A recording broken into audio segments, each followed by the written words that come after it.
Hey everyone, welcome back to English Practice Lab. It's great to have you here today. Job interviews. Just hearing those two words together can make a lot of people feel nervous. Your palms get a little sweaty. Your mind starts racing. You start asking yourself, what are they going to ask me? What if I say something wrong? What if I freeze? Here's what I want you to understand from the very start. That feeling is completely normal. Every single person who has ever walked into an interview room has felt some version of that. The difference between candidates who perform well and those who struggle has nothing to do with luck. It has everything to do with preparation. And that is exactly what today's video is about. We are going to go through a complete, step-by-step guide to preparing for a job interview in English, covering everything from researching the company, to answering common questions, to handling the moment right before you walk through that door. By the end of this video, you will feel significantly more confident. So grab a notebook, because you'll want to take notes. Let's get into it. Let me start with something that might seem obvious, but people often overlook. Preparation is not just about knowing what to say. It's about shifting your mindset. When you are well prepared, something interesting happens in your brain. You stop being afraid of the interview, and you start seeing it as a conversation. A conversation between two parties who are both trying to figure out if this is the right fit. Think about it this way. The company is not doing you a favor by interviewing you. And you are not begging them for a chance. You are both exploring whether this relationship makes sense. That perspective alone changes how you carry yourself in the room. Now, preparation has several layers. Most people only focus on one, practicing their answers. But there are actually at least 5 things you need to prepare before any interview, and we're going to walk through each one today. Those 5 areas are researching the company, understanding the job description deeply, preparing your personal stories and examples, anticipating the questions you'll be asked, and preparing the right questions to ask at the end. Let's start at the very beginning. This is the step that separates candidates who give generic, forgettable answers from those who genuinely impress the interviewer. Before your interview, you need to spend real time, not 5 minutes, real time, learning about the organization. And I mean beyond just reading the homepage of their website. Here is what you should be looking for. First, understand what the company actually does.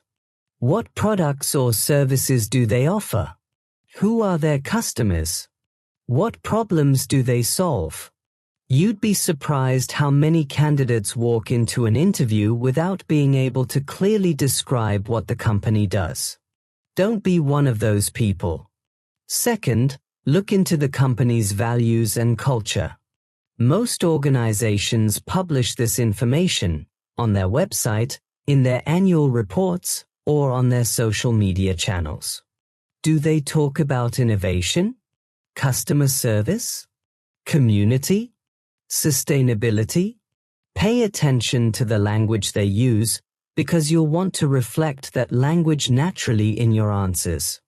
Third, look into their recent news. Has the company launched a new product recently? Have they expanded into a new market? Are they going through a period of growth? This kind of knowledge shows that you're not just interested in getting a job, you're interested in this specific company. And fourth, this one is underused, try to understand their competitors. Knowing where the company sits in its industry gives you a much richer understanding of their challenges and ambitions. Now, when you're in the interview and the interviewer asks something like, "Why do you want to work here?" This research is what transforms your answer from something vague into something specific and compelling. Instead of saying, "I've always admired your company," you can say something like, I've been following your expansion into the European market over the past year, and I'm particularly drawn to your focus on sustainable packaging that aligns strongly with something I care about professionally. That's the kind of answer that makes an interviewer sit up and pay attention. Now let's talk about the job description, because this document is far more powerful than most candidates realize. When a company writes a job description, they are essentially telling you exactly what they need.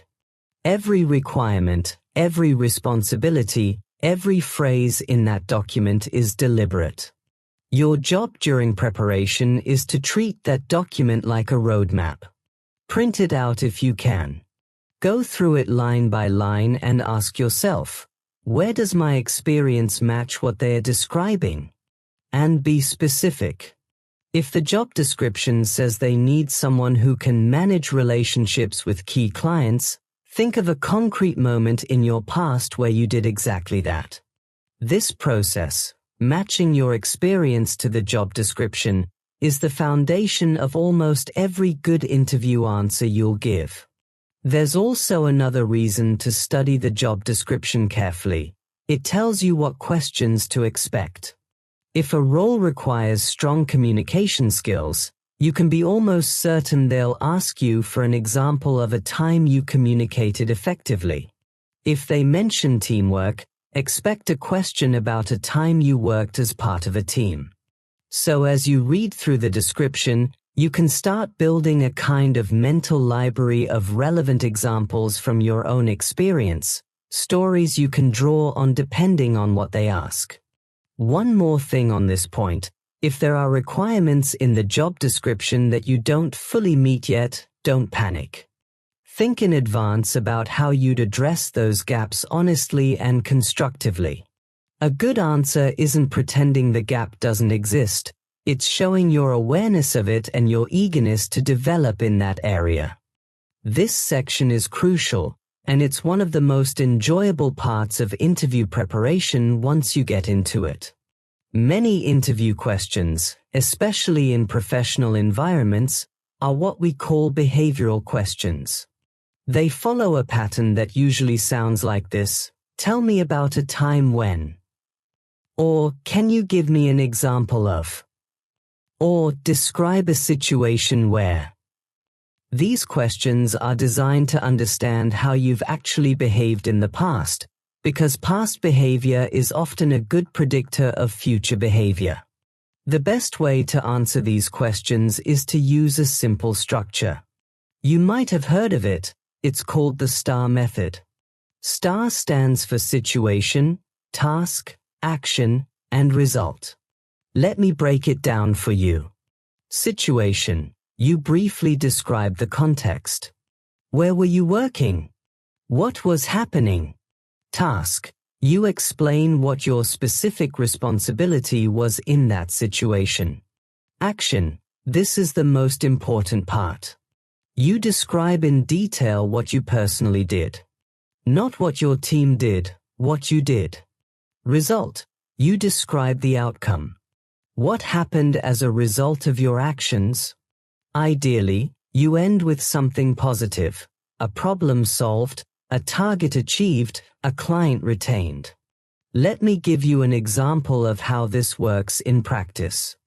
Imagine the interviewer asks, tell me about a time you dealt with a difficult client. A weak answer sounds like this: well, we had a difficult client once and eventually things worked out. A strong answer using STAR sounds like this: in my previous role, I was responsible for managing a key account with a client who had very high expectations and often changed their requirements at short notice. At one point, mid-project, they altered the specifications significantly without adjusting the deadline. I took the lead on reorganizing our team's workflow, communicated directly and regularly with the client to manage their expectations, and proposed a revised delivery plan that kept us on track. We delivered on time, the client was satisfied, and they renewed their contract for the following year. Do you hear the difference? The second answer is specific, structured, and it demonstrates real competence. Before your interview, I recommend preparing at least 6 to 8 of these stories.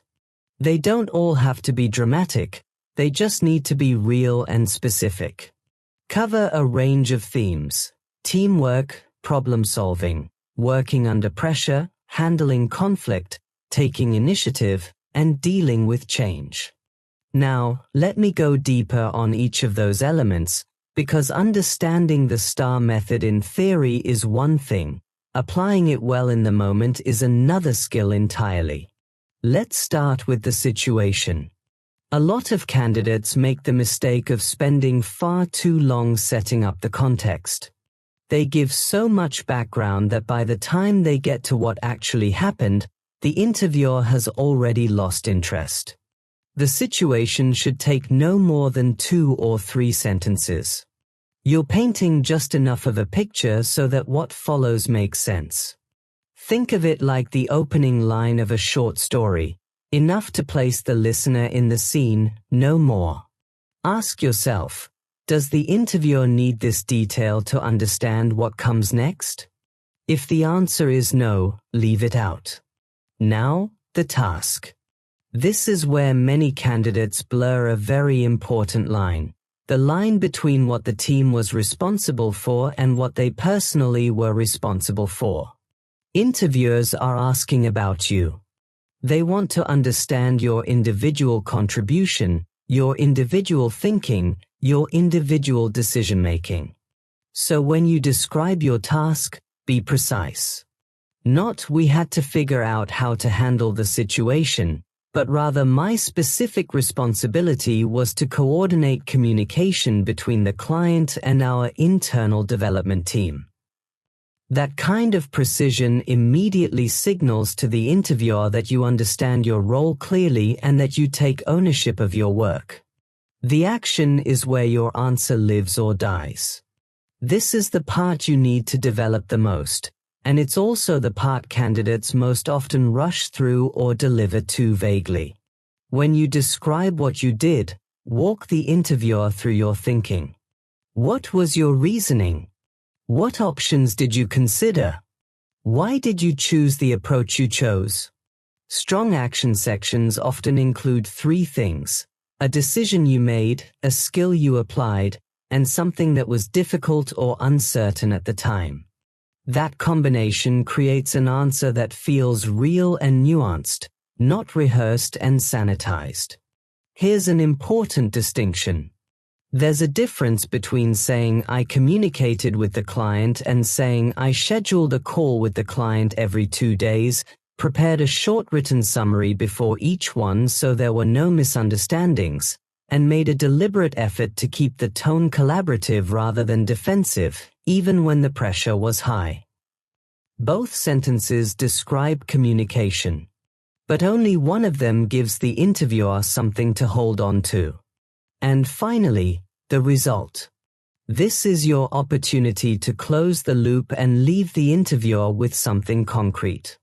Numbers and specifics are your best friends here. If the project was delivered on time, say so. If customer satisfaction improved, mention it. If your team managed to retain a client who had been on the verge of leaving, that's worth saying clearly. But here's something else to consider, and this is a slightly more advanced point. Even when the outcome wasn't perfect, you can still give a compelling result. If something didn't go entirely as planned, you can describe what you learned from it, what you would do differently, and how that experience shaped your approach going forward. Interviewers are not looking for candidates who claim to have never failed. They're looking for candidates who are honest, self-aware, and capable of growth. A well-framed story about a setback can actually be more impressive than a smooth success story, because it reveals your character under pressure. Let's talk about how to build your story bank. Think of your preparation time as an opportunity to sit down and mine your own experience. Go back through your working life, or if you're earlier in your career, your academic projects, volunteer work, or any leadership roles you've held, and identify moments that stand out. Ask yourself a series of prompts. When did I have to deal with a situation that was genuinely difficult? When did I have to step up and take responsibility for something? When did I disagree with someone and have to navigate that professionally? When did I fail at something and have to recover? When did I do something I was proud of?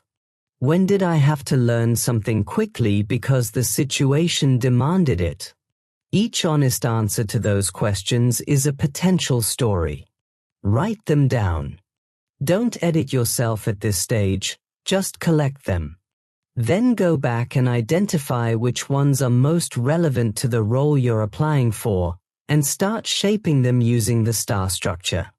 One practical tip: once you've written your stories out, read them aloud. This is important. An answer that looks good on paper can sound stilted or unnatural when you actually say it. Reading aloud helps you find the rhythm, identify where you're being too wordy, and catch phrases that don't quite sound like you. A word on authenticity. There is something that experienced interviewers are very good at detecting, and that is the rehearsed answer that has been polished to the point where it no longer sounds human. If your story sounds like it came from a textbook, it will land flat, even if the content is technically good. The goal is not to memorize a script. The goal is to know your story so well that you can tell it naturally, adapt it slightly depending on how the question is framed, and respond to follow-up questions without getting flustered. That's a different skill from memorization. It comes from truly owning your material, understanding why that experience matters, what it says about you, and why it's relevant to this particular role. Think of an actor who knows their character so deeply that they can improvise in character. That's the level of comfort you're aiming for with your stories. One final thought on this section. The stories you prepare will serve you in more ways than one. Yes, they'll help you answer behavioral questions, but they'll also give you material to draw on when answering questions about your strengths, your working style, and even your weaknesses. They become the raw material for almost everything you say in the interview. So don't treat story preparation as a separate task from the rest of your interview prep. Think of it as the foundation everything else is built on. Get your stories right, and the rest of your preparation becomes significantly easier.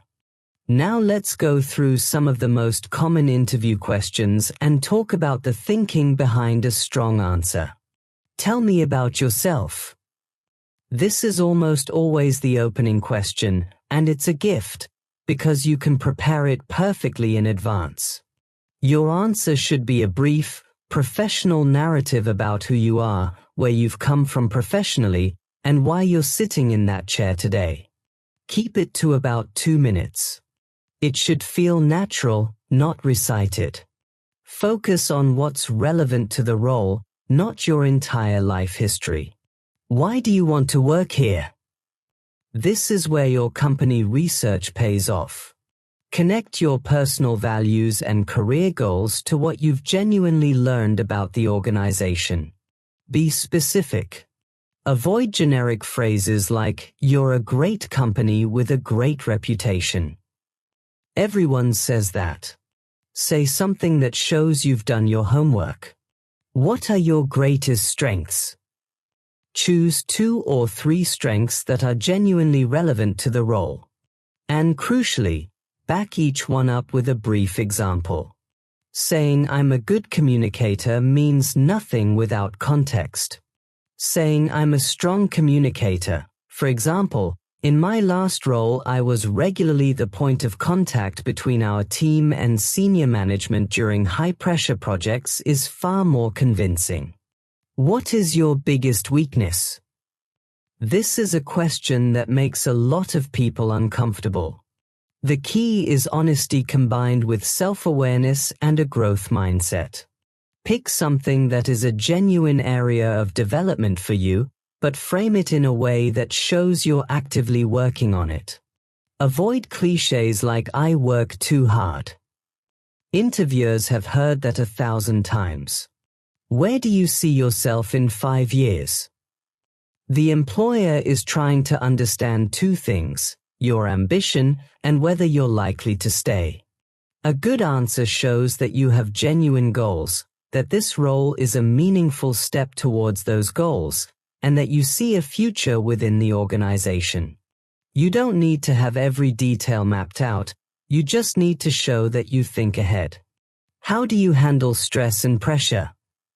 Rather than simply saying "I'm good under pressure," explain the actual strategies you use. Do you prioritize tasks? Do you communicate proactively when you're at capacity? Do you take structured breaks to maintain focus? Concrete strategies are always more convincing than abstract claims. Why did you leave your last job? Keep this answer professional and positive, even if the real story is complicated. Focus on what you were moving towards, a new challenge, a desire to grow, rather than what you were running away from. Never speak negatively about a former employer, even if you have every reason to. It reflects poorly on your character, not theirs. Why should we hire you? Think of this as your closing argument. Bring together your skills, your experience, your attitude, and your understanding of what they need. Make it clear that you've listened carefully throughout the interview and that you see a strong alignment between what you offer and what they're looking for. Now, near the end of every interview, the interviewer will almost certainly say, "Do you have any questions for us?" And here is something important to understand. This is not a formality. This moment carries real weight. How you respond tells the interviewer a great deal about your curiosity, your seriousness, and your professionalism. Saying "No, I think you've covered everything" is a missed opportunity. It signals passivity. Prepare at least 3 thoughtful questions in advance. Here are some examples of questions that tend to leave a strong impression. What does success look like in this role after the first 6 months? This shows that you're already thinking about how to deliver results, not just how to get the job. What are the biggest challenges the team is currently facing? This signals that you're not afraid of difficulty and that you want to understand the real context you'd be stepping into. How would you describe the culture of the team? This shows that you care about fit and about the people you'd be working with, not just the salary and the title. You can also ask something like, what do the most successful people in this role tend to have in common? This is a genuine insight question that interviewers rarely expect and almost always appreciate. Avoid questions about salary, holidays, or benefits in the first interview, unless the interviewer brings them up. There will be a more appropriate time for those. Let's talk about the practical side of the day itself, because how you manage the hours before the interview matters more than most people think. The night before, prepare everything you need: your clothes, your documents, your route.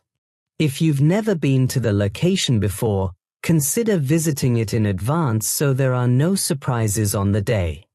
Arriving in an unfamiliar area with 10 minutes to spare and no idea where to go is not a good mental state to be in.